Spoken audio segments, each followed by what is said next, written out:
Oh, you're all good. We're going to dive into our first topic, which is brought to us today by Monarch Money. Most people can't name all of their financial accounts or even what they're worth, whether it's 401ks, properties, investments, and when you don't have the full picture, you can end up leaving money on the table. That's why Monarch Money is a huge asset. It's an all-in-one personal finance tool bringing you your entire financial life together in one clean, easy-to-use interface on your laptop or your phone. Monarch does the heavy lifting for you. You can link all of your accounts in minutes, see clear data, get visuals, smart categorization on your spending, and finally feel in control of your money without ever touching a spreadsheet. Don't let financial opportunities slip through the cracks. Use promo code LOCKEDONNFL at monarchmoney.com in your browser for half off your first year. That is 50% off your first year at monarchmoney.com with promo code LOCKEDONNFL. Hey, Mike, can I say something? Please. So I am a guest for this segment. Yeah, okay. You know I'm a producer, right? I feel like Dr. Dre right now. When you get a chance to be on the beat that you produced, it's about to be up. Okay. What do you got for us? What's the beat?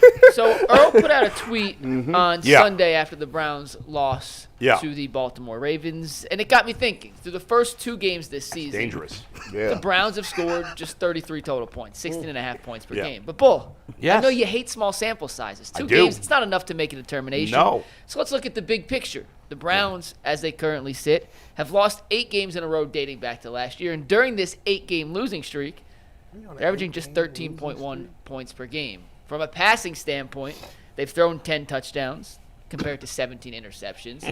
They're averaging less than 240 total yards per game during this 8-game losing streak. They haven't scored more than 17 points in their last 7 games. The last time they did score 20 or more points, they happened to put up 32 against the Denver Broncos in a losing effort on December 2nd. So I wanted to ask you this first, Bull, and then Earl's going to want to counter you. Okay. Is this as bad as you have seen an NFL offense in recent memory, and can it be fixed, or is this just a broken system that we are watching on a weekly basis here in Cleveland? Are you talking about the Browns specifically or any team? Both. Actually, it doesn't matter because it's not even the worst Browns offense I've seen, and it's not even close. The winless Browns. Do you know who their leading receiver was that year? Joe Jaravicious. No. Jordan can't. No. Terrell Pryor. I'm sorry. I should correct the way I asked the question. In Who 15? led the team in receiving yards? The tight end. Was No. it Terrell Pryor? No. The year they went winless. Oh, Yeah. That was 17, right? Wasn't it Dwayne 17? Bowe. Corey Coleman. No.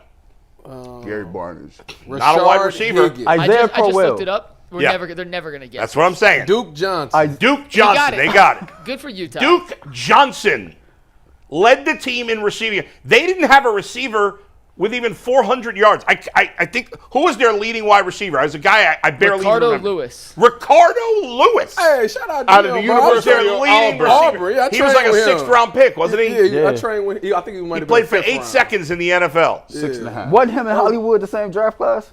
No, Yes. it wasn't. Okay, guys. Well, Who they're led both- them? Did yeah, Duke lead them in same rushing, age. or was it Isaiah Crowell?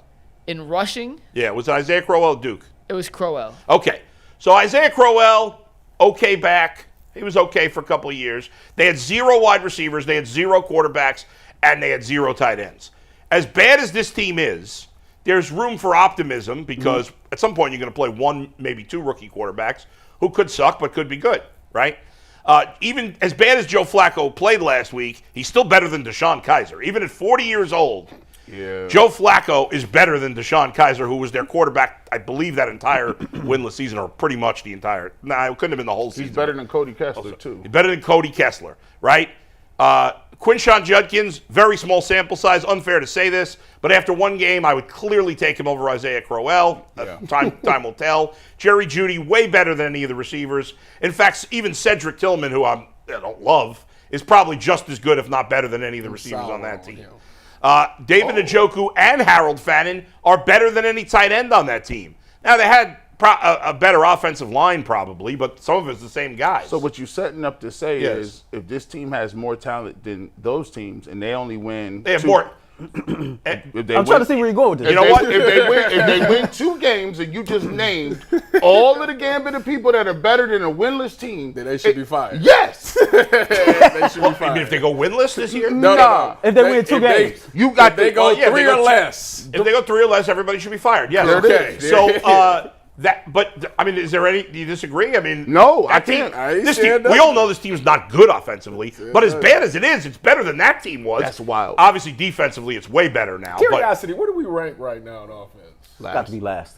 Can't be last. It gotta be. Last in It can't York. be last. It got to be they're last not in points They're a not game. 32nd in the league. in what? Did you see any? I would've So said- first of all, Yeah. if you eliminate the run, there's no running game. So like they can't be. They got to be last in rushing. What metric do you want? Total offense. Total offense? In yards per game or points? Both. Yards per game, Cleveland. Out of yards per game, give us better things than yards per game. But all right, I literally asked. And you Yeah, guys- I- Both. Yeah, we yards per game, they're 16th. it's middle of the pack. Middle of the pack. In points per game, scoring offense, points per game, they are Don't say 30 seconds. 27th. Yeah, okay. They're bad. We know that. They're not dead last. But this is not Earl as bad as that winless team. I think it's not as bad. No, I think it is as bad Oh. for everything you just said. Yeah. Because we have more talent and we have a coach that's supposed to be an offensive guru. Here's the irony. Like in the small sample size, 2 games, we're averaging 16.5 points a game. That's exactly amount of games that we averaged the entire season that we was winless. So, boy, we trending in that direction. Yeah, but if you look over the go last ahead. 8 games during the 8-game losing streak, the Browns have scored just 13 points a game. And to me, it just lacks explosiveness. It lacks creativity, and you have better talent. So if we comparing it to just that offense was horrific. They couldn't move the ball. They couldn't score, but they didn't have any talent. This team got talent and still can't move the ball and can't score. So to me, it's as bad because you got more talent and you still can't get the job done. Right, but the question wasn't, is it worse per talent point? You know what I mean? It's just, which is worse? I mean, if you had to trade this offense for that, would you? No, You wouldn't. So that's but what I'm saying. I think it's worse because you expect more point production Well, but- and more total output on the offensive side of the ball. Okay. When you have the scheme that you have with the head coach and when you have the talent that's surrounding Yeah. him. You just said. But you it's would 2 take all games. those. It's not enough of a sample size. I get it. That's why I went over that. Well, Even the if 2 you games but is that. including last year is unfair in this argument because even though I don't think he's very good anymore, you didn't have Flacco, you didn't have Harold Fannin, you didn't have Sampson, and you didn't have Judkins. Judkins only played 1 game. Still had Judy. You still had Njoku. That's it. Those 2 of the 6 best players on their offense. The fact of the matter is this, is that, yes, they have more talent. The problem with the offense is that the talent that we so-called have isn't showing up. You know, let's just call a spade a spade. I mean, you go to you dial up plays for Cedric Tillman, he drops the ball. You dial up plays for Jerry Jeudy, he's dropping the ball. Like, your offensive line is not holding up in protection. Like, that's really what it is. Last year I had to argue. Last year you guys were all arguing with me About what? That Jerry, maybe not you. I know certainly Earl and Mike I'm about to say. were arguing with me that Jerry Jeudy is a Pro Bowler and should be we argued about in consideration did. for an All Pro. What he finished? You guys Oh, argued yeah, this, yeah, no, and now that- I'm the one defending Jerry Jeudy. No, hold on. I never said was- he should be in consideration for All Pro. I said He was a should be Pro in Bowler, the right? conversation. You said in the conversation, Do not mix my words and up. now we're going to say Jerry Jeudy stinks. I said nothing. No, I mean, Jerry Je- Judy's not making the plays Yes. that's coming his way. But that doesn't go back to last year. He played well last No, year. I ain't got nothing to say about last year. So far I'm this talking year, about- he's been bad. I don't live agree. in the past. The all 22 is out, Yeah. and I had an opportunity to look over it, and the Cleveland Browns cannot figure out simple pass protection. The Cleveland Browns are giving up pressures to 4-man fronts.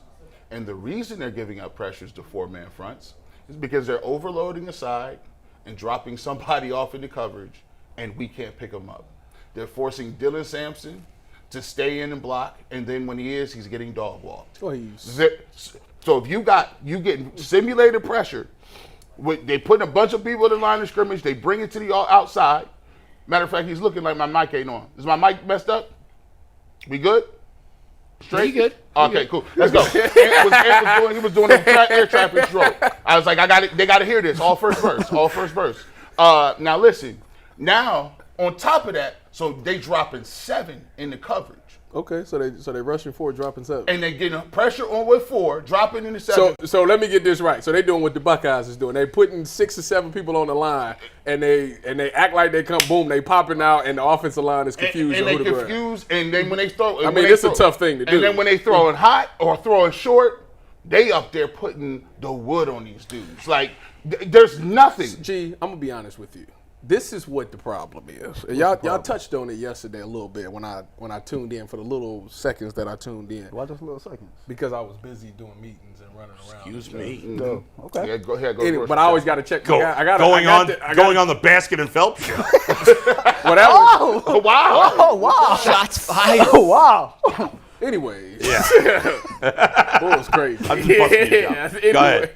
Anyways, no, I think that the what you just said tells me that the biggest change in this whole thing, which really has made this whole organization just fall and crumble, was the day Bill Callahan left. It ain't been the same since. Because It's been a major issue. We've been so spoiled. We out here with the 3rd and 4th string tackles. And we're still in the playoffs and getting things done. Guess what we had last game? 3rd and 4th string tackles. And we got sacked. So it's been a major issue. The run game ain't been the same.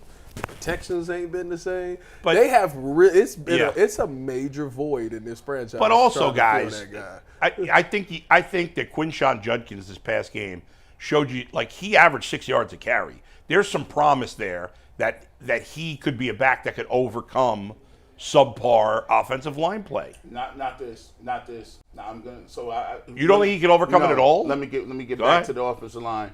There is no push. There gets stonewalled. I seen Joe Batone, but first of all, let's stop with this. We like Joe. We like what he gave us. We respect Joe. I respect his gangster, but he was pulling, and linebackers were standing him up in the hole. They was trying to run kick out blocks. They're like, no. The Baltimore Ravens up front was standing our linemen up, and it was like, this is easy. And Roquan Smith was just coming through cleaning up everything. There's no movement.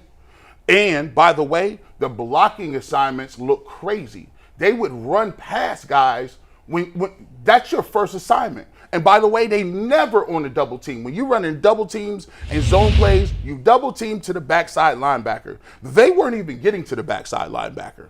So if you can't, that play's dead in the water if you don't get to the backside linebacker. DeJuan Jones is the moon, and he can't move nothing. That's how big he is, and he can't move anybody. Well, he was splitting. No movement. He was splitting. That's a whole nother problem. The fact that that's a whole nother type of. And then throw on top of this too. This is the elephant in the room. 75% of what their route combinations are random stick routes. What is we doing? Stick routes under 6 yards. Everything is turn around and get the ball. No combinations, no crossers, no motions, no. Let me get somebody moving. It is the most the Baltimore Ravens sat there and I was watching the game and I said, "This is high school." So do you think it's as bad as 2016? Yes. Yes. I think you guys forgot how bad that was. Oh no! It's been 2 games. No. Well, hold on. Let me. 2 games. Can I say something about? So the funny thing is, you remember at this point last year, we were saying similar things. We were saying the offensive line wasn't great. We were saying, right? Yeah. And everybody was like, because this was back when the Deshaun thing was going on. Oh yeah. It was oh, the offensive line is terrible. He ain't got time to get rid of the ball. And then Jameis came in, and they was like, he slanged the ball, got 300 yards, blah blah blah. Is it the offensive line or is it the quarterback? It's both. The offensive line's playing poorly. The quarterback's playing poorly. And until Judkins showed up, they didn't have a good running back for a while. I'm gonna play Just blame on all of it. I'm gonna play Bulls advocate. Bulls advocate is Judkins had one nice run at the end of the game in garbage time. Yeah, that's true. That's fair. He did. That's fair. But you saw at times earlier, like He's he got had a nice talent. It's there. He had a nice. But you're burst. right. That big run that changed the numbers was in garbage time. I mean, and to me, it's not his fault. I'm just saying it's not. Yeah. He was getting hit 1-2 yards because they don't have the blocking assignments up correctly. You know who else did that? Nick Chubb. Yep.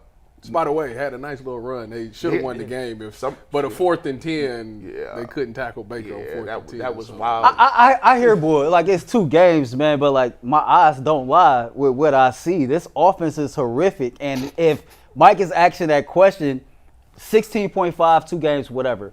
But this whole 8-game losing streak, Right. this offense is averaging 13 points a game. Now, if you don't want to combine the 2 years, cool. But we are on the longest losing streak in the NFL, and we do got talent on this roster. Yeah. But, like, I'm curious to know what the yak yards was last week against Baltimore, because it seemed like even when we completed the pass, the yak yards at the catch. Listen, the offense has What been. game was he watching? So it wasn't none. So it just seems like to Earl, me. I'm not arguing that the offense is good right now. The offense stinks. It's not going to be good the whole season. I'm just saying, as the season goes by, they're clearly way more talented than they were then. So they'll end up scoring more points. I gotta believe. I would like to believe so It's as just well. that offense was complete. You had no chance whatsoever. What I saw yesterday, the Cleveland Browns had no chance. Right, but that wasn't the case in the first week. That's 1 week. That is. Well, here's the thing about the way the attrition happens in the league. You the freshest you ever going to be week I one. hear you. I keep trying to tell people, Myles Garrett is glue right now. And he making you feel like, oh, we balling. This defense is no. You take Myles Garrett or Denzel Ward out of this lineup, you're going to be back to regular zero. You're going to be Cinderella.